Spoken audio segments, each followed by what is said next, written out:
مستد بن مسرحد نے بیان کیا، کہا ہم سے ابو ایوانہ نے، ان سے قتادہ نے اور ان سے انس رضی اللہ عنہ نے کہ رسول اکرم صلی اللہ علیہ وسلم نے فرمایا، اللہ تعالیٰ قیامت کے دن لوگوں کو جمع کرے گا۔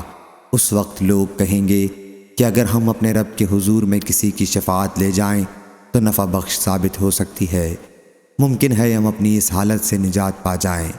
چنانچہ لوگ آدم علیہ السلام کے پاس آئیں گے اور عرض کریں گے، آپ ہی وہ بزرگ نبی ہیں جنہیں اللہ تعالیٰ نے اپنے ہاتھ سے بنایا اور آپ کے اندر اپنی چھپائی ہوئی روح پھونکی اور فرشتوں کو حکم دیا تو انہوں نے آپ کو سجدہ کیا، آپ ہمارے رب کے حضور میں ہماری شفاعت کر دیں۔ وہ کہیں گے کہ میں تو اس لائق نہیں ہوں۔ پھر وہ اپنی لغزش یاد کریں گے اور کہیں گے کہ نوح علیہ السلام کے پاس جاؤ، وہ سب سے پہلے رسول ہیں جنہیں اللہ تعالیٰ نے بھیجا۔ لوگ نوح علیہ السلام کے پاس آئیں گے لیکن وہ بھی یہی جواب دیں گے کہ میں اس لائق نہیں ہوں۔ وہ اپنی لغزش کا ذکر کریں گے اور کہیں گے کہ تم ابراہیم علیہ السلام کے پاس جاؤ جنہیں اللہ تعالیٰ نے اپنا خلیل بنایا تھا۔ لوگ ان کے پاس آئیں گے لیکن یہ بھی یہی کہیں گے کہ میں اس لائق نہیں ہوں۔ اپنی خطا کا ذکر کریں گے اور کہیں گے کہ تم لوگ موسیٰ علیہ السلام کے پاس جاؤ جن سے اللہ نے کلام کیا تھا۔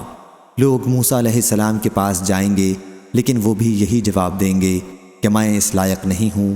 اپنی خطا کا ذکر کریں گے اور کہیں گے کہ عیسیٰ علیہ السلام کے پاس جاؤ۔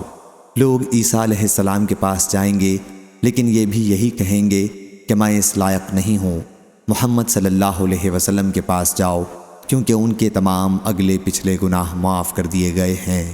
چنانچہ لوگ میرے پاس آئیں گے، اس وقت میں اپنے رب سے شفاعت کی اجازت چاہوں گا اور سجدے میں گر جاؤں گا۔ اللہ تعالیٰ جتنی دیر تک چاہے گا مجھے سجدے میں رہنے دے گا۔ پھر کہا جائے گا کہ اپنا سر اٹھا لو، مانگو دیا جائے گا، کہو سنا جائے گا، شفاعت کرو شفاعت قبول کی جائے گی۔ میں اپنے رب کی اس وقت ایسی حمد بیان کروں گا کہ جو اللہ تعالیٰ مجھے سکھائے گا۔ پھر شفاعت کروں گا اور میرے لیے حد مقرر کر دی جائے گی اور میں لوگوں کو جہنم سے نکال کر جنت میں داخل کروں۔ پھر میں دوبارہ آؤں گا اور اسی طرح سجدے میں گر جاؤں گا۔ تیسری یا چوتھی مرتبہ جہنم میں صرف وہی لوگ باقی رہ جائیں گے جنہیں قرآن نے روکا ہے، یعنی جن کے جہنم میں ہمیشہ رہنے کا ذکر قرآن میں صراحت کے ساتھ ہے۔